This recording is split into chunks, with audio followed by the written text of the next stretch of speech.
Chapter 2 Grammar. Sunday the 14th February 2016. I must get the carpet on the stairs refitted, as the one we brought with us leaves a gap of around an inch. Curtis said that bare stairs are respectable, but I dislike the noise they make. I will have to hire a tradesman to come in and widen the skirting board, whatever that profession will be called. Perhaps a skirter. I couldn't find any old spectacle frames anywhere near as good as my others, so I took them to a repair shop, where the man behind the counter told me that repairing them would cost me more than they were worth. I don't need a spectacle repairman to understand the irony of my glasses, but the exchange still annoyed me. Miry said that as she and Magnus are now vegetarians, she will cook the vegetables on Sundays, but I will have to handle the meat.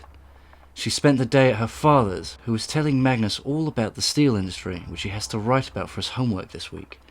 Miry also gave me a new slim-fit, fluffy sweatshirt, even though we'd agreed not to get each other anything for Valentine's Day. Now I'll have to get her something. Monday the 15th to Tuesday the 16th, 2016. Found Pussy Willow asleep on my new sweater, and she was promptly expelled from the house for the evening. Miry brought up the kiln again, and I told her I don't think there's enough space in the basement for it, but she said she'd measured and she was sure there was. I hope she finds something else soon.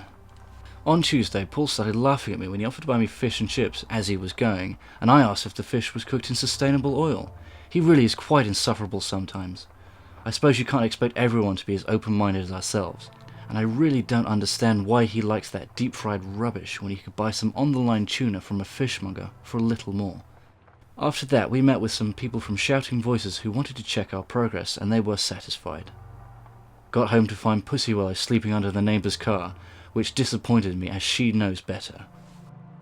Wednesday the 17th of February 2016. Miry was in an awful huff when I got home, as Magnus had shown her his return homework. The teacher had written all over it in red pen and claimed that although Magnus had clearly done a lot of work, he had not answered the question.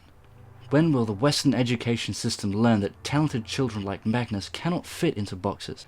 The teacher's annotations were clearly scribbled on, hastily, and in very short form, to which Miry had quite correctly written the word grammar, and told Magnus to give the homework back to the teacher, with an additional comment that Magnus had done the homework and even more. The sooner his teachers realise that Magnus is not like other children, the better. Thursday the 18th of February to Friday the 19th, 2016. Curtis came round with a lemon pie that he'd made, and we enjoyed it together.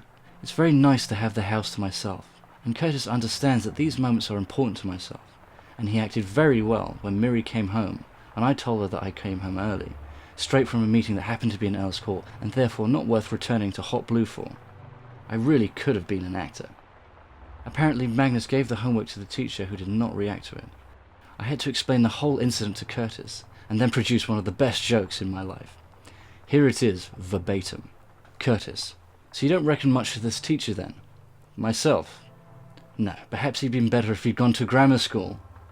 Curtis didn't react, as being northern, I don't think he's familiar with grammar schools, but Miry thought it was simply brilliant.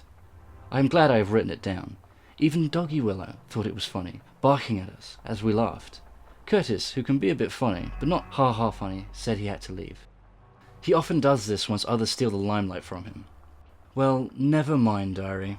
Perhaps he'd have been a better man had he gone to a manor school.